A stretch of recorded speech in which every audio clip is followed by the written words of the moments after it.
మాజీ ప్రధాని ఇందిరాగాంధీ గారి యొక్క 108వ జయంతి వేడుకలను అనంతపురం జిల్లా కాంగ్రెస్ పార్టీ కార్యాలయం నందు పార్టీ శ్రేణుల సమక్షంలో ఘనంగా నిర్వహించుకోవడం జరుగుతూ ఉంది. ఈరోజు దేశవ్యాప్తంగా కూడా ఆమె దేశ ప్రధానిగా చేసినటువంటి సేవలను ఈరోజు కూడా ప్రజల్లో చిరస్మరణీయంగా నిలిచిపోవడం జరిగింది. ముఖ్యంగా ఆమె దేశ ప్రధానిగా ఉన్నప్పుడు ఎన్నో సంస్కరణలు తీసుకొని వచ్చారు. ఈరోజు దేశంలో ఒక మంచి ప్రధానిగా, ఒక ఉక్కు మహిళగా మహిళగా ప్రజలందరూ కూడా అభిమానాన్ని సంపాదించుకున్నారు.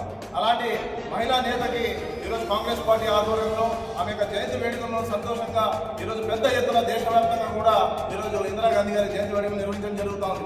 అలాగనే కూడు గుడ్డ లేని వారికి వాళ్ళందరికీ కూడా ఆసరాగా ఆమె సేవలు అందిస్తూ, అలాగనే హరిత విప్లవం ద్వారా ఆమె చేసినటువంటి ఉద్యమాలు కూడా మనమంతా కూడా ఆదర్శంగా తీసుకోవాల్సిన అవసరం ఉంది.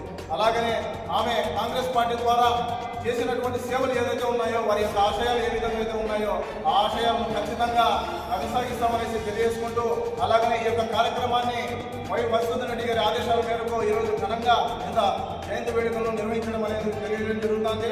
రాష్ట్ర పిసిసి అధ్యక్షులు శ్రీమతి వైఎస్ షర్మిలారెడ్డి గారి నేతృత్వంలో తిరిగి కాంగ్రెస్ పార్టీని పూర్వ వైభవం తీసుకొని దిశగా వై వసుంధర రెడ్డి గారి జిల్లా అధ్యక్షులు గారి ఆధ్వర్యంలో జిల్లా వ్యాప్తంగా కూడా నూతన కమిటీలు ఏర్పాటు చేసుకుని కాంగ్రెస్ పార్టీని బలోపేతం చేసే దిశగా ఇక్కడ ఉన్నటువంటి ప్రతి ఒక్క కాంగ్రెస్ పార్టీ నాయకులు ఒక సైనికుల్లా పనిచేస్తామనేసి తెలియజేసుకుంటూ, మరొకసారి భారతదేశ ప్రజలందరికీ కూడా శ్రీమతి ఇందిరాగాంధీ గారి యొక్క జయంతి వేడుకల సందర్భంగా శుభాకాంక్షలు తెలియజేసుకుంటున్నారు.